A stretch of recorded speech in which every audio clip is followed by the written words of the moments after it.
Hey everyone, and thanks for jumping back into the cryptoverse. Today, we're going to talk about Bitcoin. We're going to be doing a general market update. If you guys like the content, make sure you subscribe to the channel, give the video a thumbs up, and also check out the Telegram channel, which you can find a link to in the description below. Remember to have to sell on the premium list that is ending on Sunday. Lock in the lower rate. We will not have it at these prices again. Make sure you guys check it out if you want to know how I'm navigating these markets to get weekly reports and videos, the Telegram alerts channel, a risk dashboard, and more. Let's go ahead and jump in. So, looks like my mouse decided to stop working. All right, so let's go ahead and jump in here. So Bitcoin now is at a very modest $48,200, okay? And if we go look at some of the key moving averages like that we like to discuss, first of all, we'll start with a 20-day, okay? We had, in fact, a bounce off the 20-day back on August 19th, all right? And this bounce, in fact, took us up by approximately 15%. And back then, we said if we bounce off the 20-day, historically, we fairly quickly realize a 15 to 20% move to the upside if history is any indication. We have since come back down to the 20-day moving average, and we came back to the 20-day at approximately 47K. I mean, the 20-day SMA right now is at 46,928. We just went to those levels. We actually had wicks below it. We are trying to hold off the 20-day moving average, and in order to do so, the price of Bitcoin would need to stay above $47,000 for the next couple of days or so. Right now, again, Bitcoin's trading at 48,207. Now, another interesting milestone to look at is the 200-day SMA as well, because that one is coming in hot at around $46,000, and it has sort of leveled off here some. It's not increasing as much as it was earlier this year. If we were to take a measured move going back approximately 200 days, you can see that we're starting to replace these values over here with these ones, with the ones we're having today. So as this continues to go up, it's possible that the 200-day moving average could actually start decreasing if the price of Bitcoin is not able to increase commensurate with the rate at which we increased back in February. Okay, so again, you can go 200 days back and see that the price of Bitcoin at that time was around $46,000, which again is why you see the 200-day SMA leveling off, because the prices that are going into the calculation for the 200-day moving average, they're not really changing that much at this point, because again, this was leading into this major rally here, and unless Bitcoin goes up to, say, the upper 50 range, like 57K or so, within say the next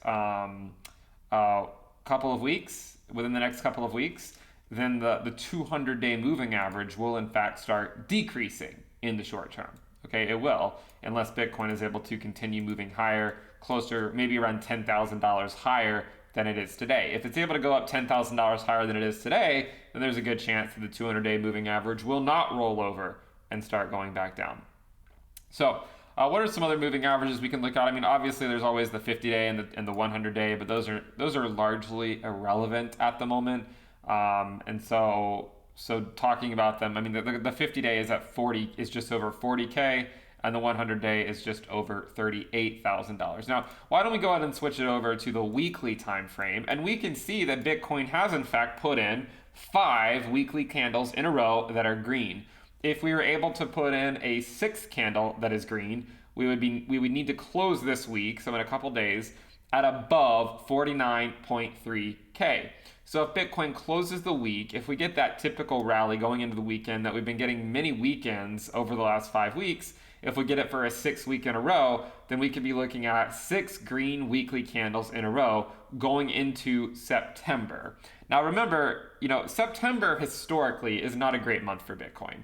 And you could argue there's a lot of other fundamental reasons. Again, we talked about the miners in China and whatnot. Again, we don't really know how that's going to affect things this year because of what happened with them leaving.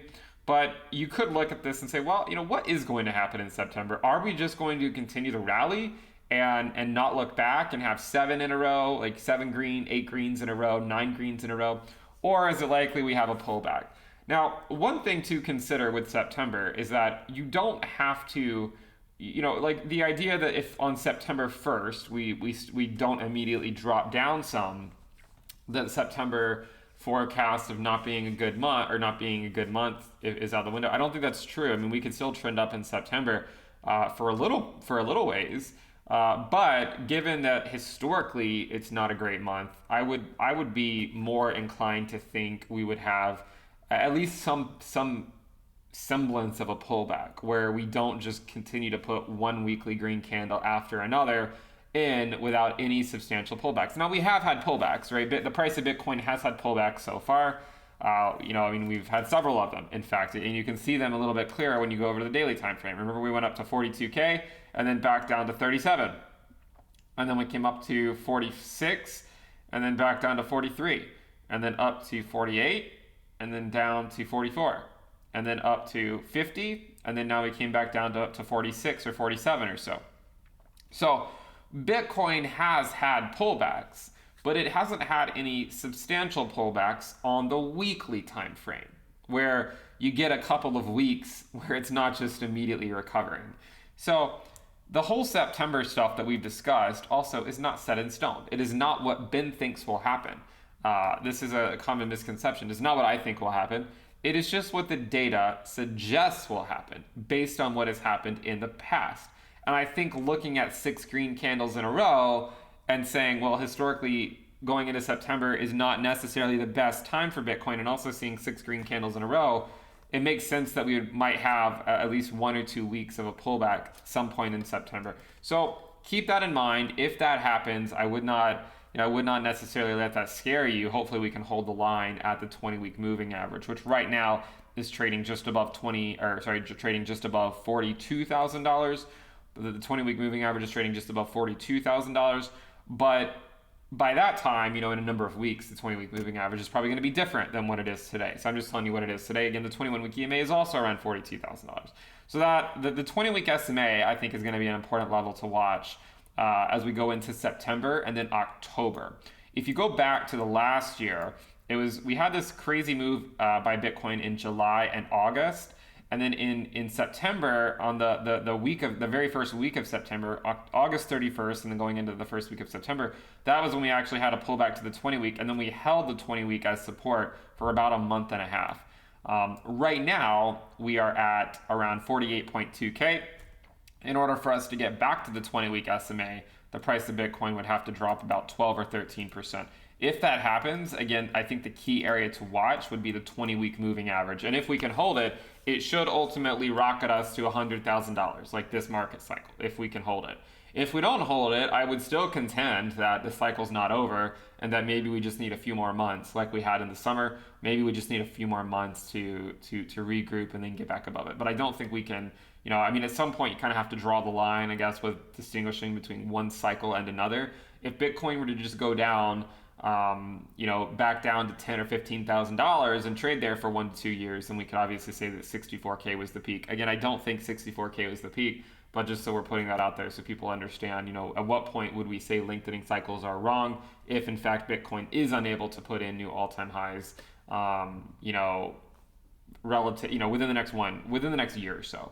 I think it should be able to and ultimately trend higher. If by 2022 we're just trading at $10,000, and clearly lengthening cycle theory is not true, and we ultimately had a shortened cycle. So those are the things to look out for. Hopefully we can hold the line at 20K and again put on our metaphorical laser eyes and head up to 100K. But again, we need to get through September. We need to see what that looks like, because a pullback will come, I think, for Bitcoin at some point soon, within the next month or two. And at that point, we'll want to see if we can hold the line. Thank you guys for tuning in. Remember to check out the premium list sale. You can find a link to that in the description below. We'll keep that going until Sunday, or through Sunday, I should say. So again, if you want to know how I'm navigating these markets, check that out. And subscribe, click the bell icon to turn on your notifications, and I will see you next time. Bye.